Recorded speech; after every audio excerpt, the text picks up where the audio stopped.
First off, if you've qualified for the EAMCET, a huge congratulations to you. That is a massive achievement. But now comes the next big hurdle, right? A choice that can feel just as tough as the exam itself. What's the right move? You're basically at a crossroads, choosing between a traditional college and a more specialized institute. We're going to help you break that down. So this is the big question. Do you go down the standard path, the EAMCET-affiliated college that so many people know, or do you take a different route, one that's super focused, like a specialized institute? Look, there is no single right answer here. So what we're going to do in this explainer is give you a framework to figure out the absolute best fit for you and your goals. All right, so here's our game plan. We're going to walk through 5 key areas. First, we'll just define what these two paths even are. Then we'll dive deep into how they stack up on things like curriculum, those all-important industry connections, and of course, career opportunities. By the end, you'll have a super clear framework to make your choice. So let's jump right in.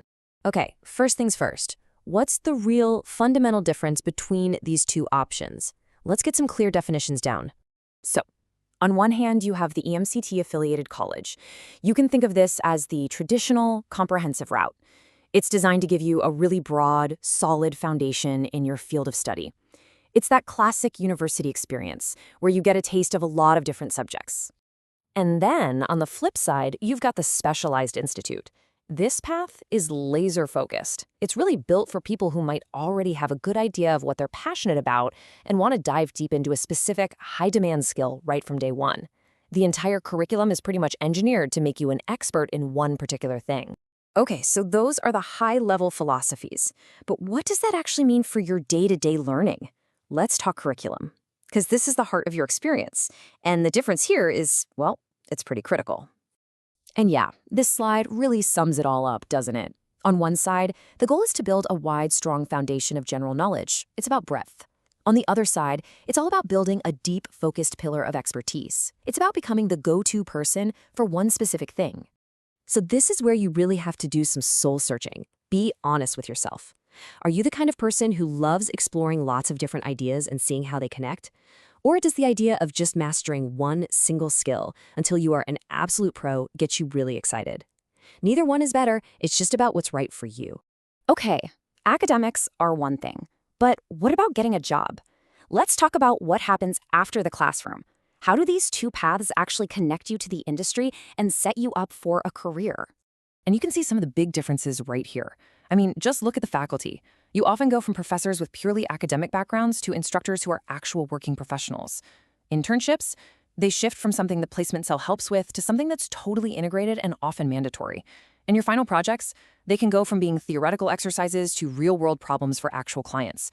That's a massive difference in how immersed you are in the industry. And now for the million-dollar question, the one that's on everybody's mind. What does all this mean for your career? Let's look at the kind of launch pad each of these paths gives you when you graduate.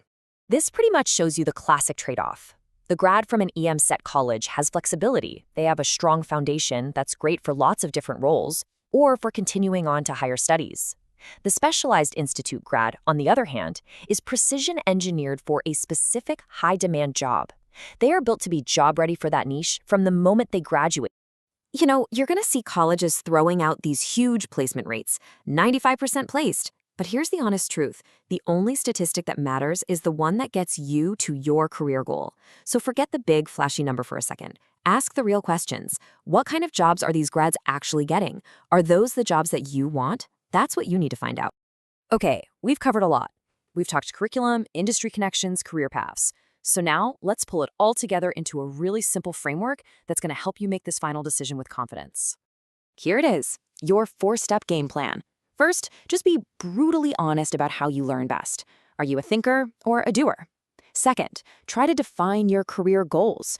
Where do you see yourself in 5 years? Third, and this is so important, go beyond the shiny brochures. Actually talk to current students, talk to people who graduated. And finally, take all of that, align it with your ambition, and pick the path that is truly going to launch you where you want to go. And if you take away just one thing from all of this, let it be this right here. For a minute, forget about the rankings. Forget about what your friends are doing. Your goal is not to find the quote-unquote best school. Your goal is to find the best school for you, the one that's a perfect match for your personality, your goals, and your ambitions. So I'll just leave you with this one last thought to chew on.